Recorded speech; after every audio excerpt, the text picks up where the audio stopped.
The auction that started it all. A $20,000 mystery in a Manhattan warehouse. Imagine this. It's 1998, and inside a cluttered Manhattan auction house, a small, unassuming portrait is about to go under the hammer. The painting shows a young woman in profile, her gaze demure, her hair braided with meticulous care, her dress a delicate blend of Renaissance elegance and restraint.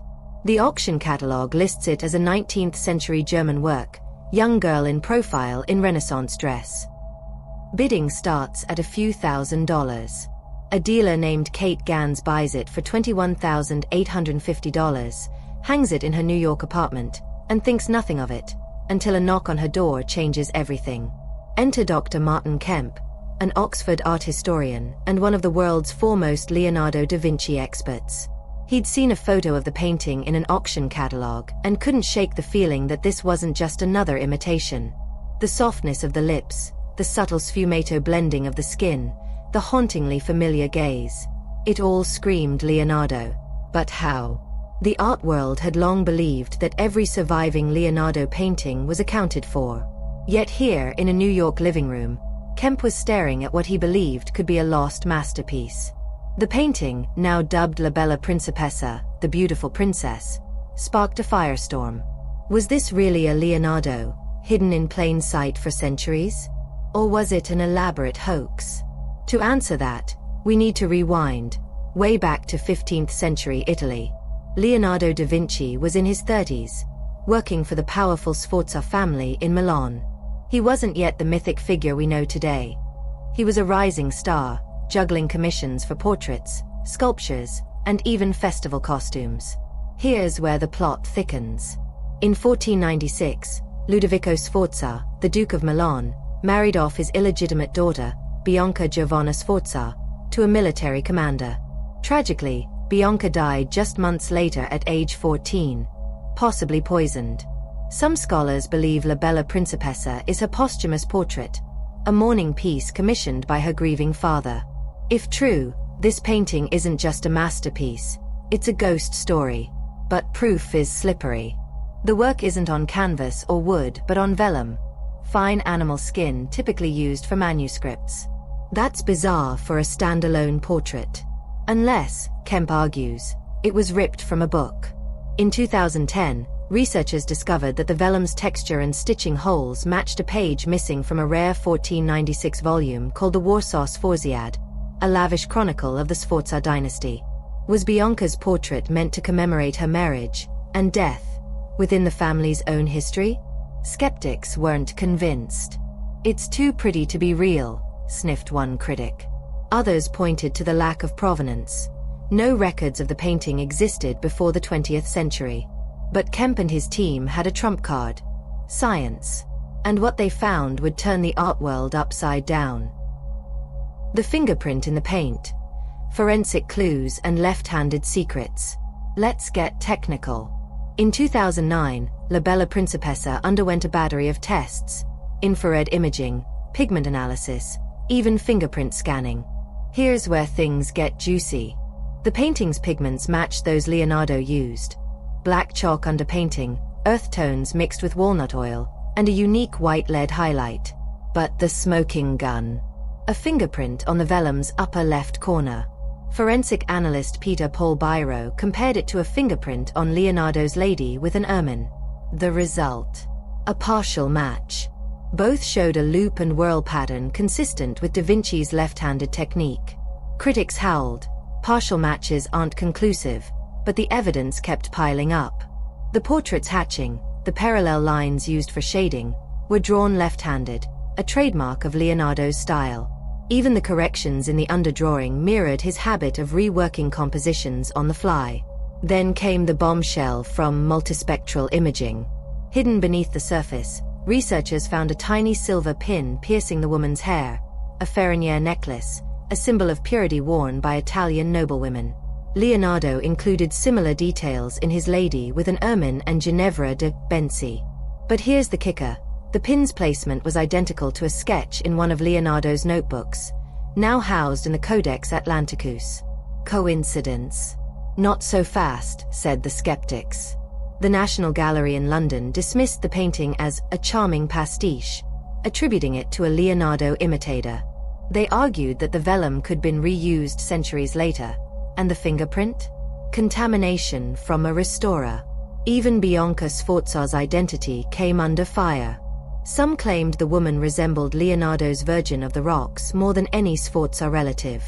But Kemp fired back with a poetic argument. Leonardo's genius was in capturing the soul behind the eyes. Look at her. There's a melancholy, a depth you don't find in copies. He had a point. Compare La Bella Principessa to confirmed Leonardo works. The soft gradations of light, the almost imperceptible smile, the way her pupils seem to follow you. It's uncanny. Yet the mystery only deepens.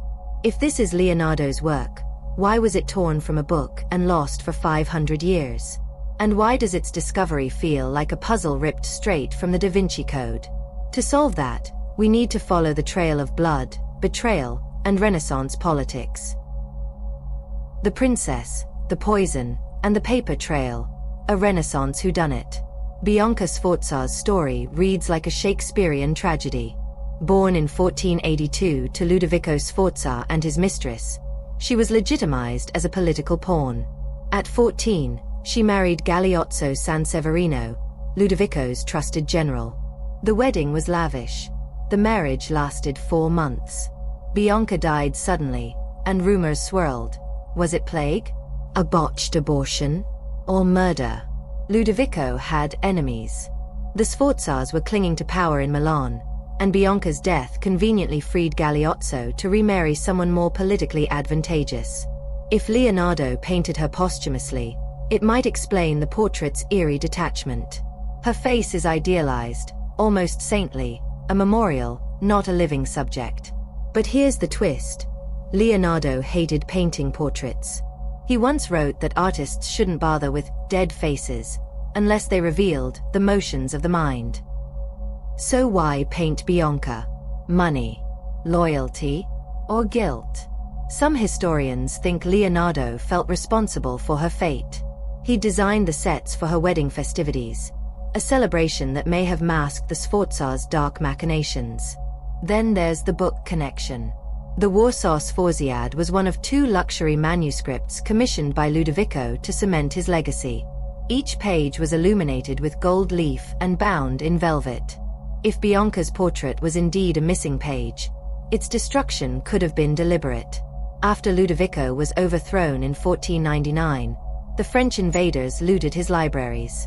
Was the portrait torn out by a soldier? Sold off by a thief? Or hidden by a loyalist to protect Bianca's memory? The trail goes cold until the 1950s, when the painting resurfaces in Switzerland.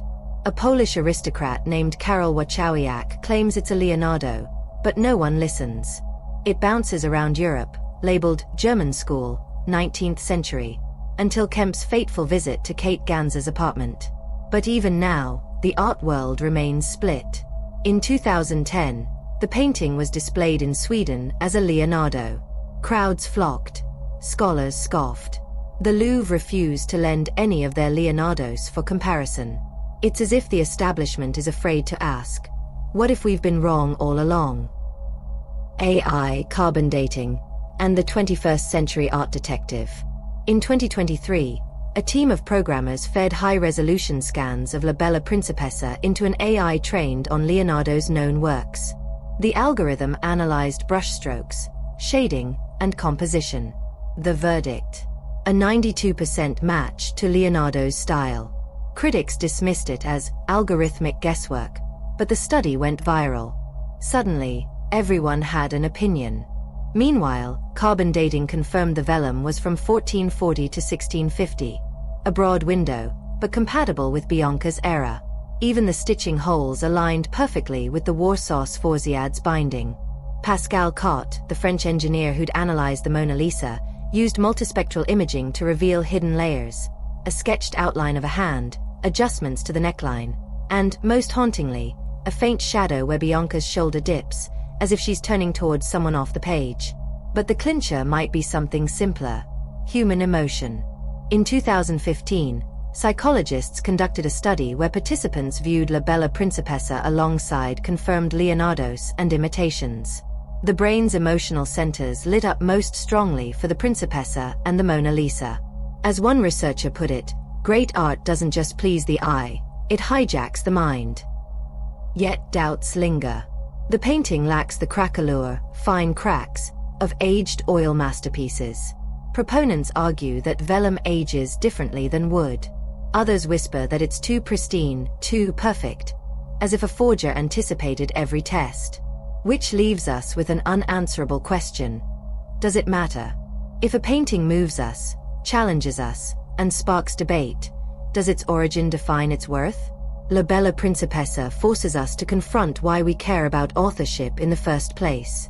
Is it about the art, or the aura of genius? The legacy of a ghost. Why this mystery matters. Let's zoom out. Whether La Bella Principessa is a Leonardo or not, its saga reveals something raw about our relationship with art. We want to believe in lost masterpieces, in hidden histories, in the idea that genius can resurface when we least expect it. This painting, with its quiet grace and storm of controversy, holds up a mirror to our obsession with authenticity, and the stories we need to tell. Think about it. If this is Bianca Sforza, she's a girl who died too young, erased by history, now reborn through a portrait. If it's a Leonardo, it's a testament to his relentless curiosity. Even a minor work expands our understanding of his craft. And if it's a fake? Well, it's a damn good one, fooling experts and algorithms alike.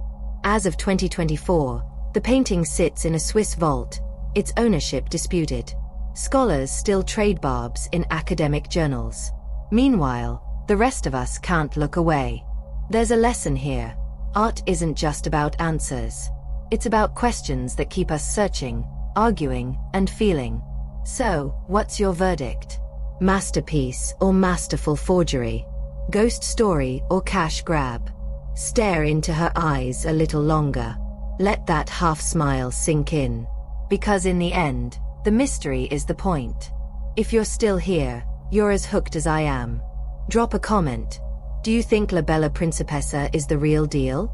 Smash that like button if you want more art mysteries. And subscribe to join the debate. Until next time, keep questioning. Especially the experts.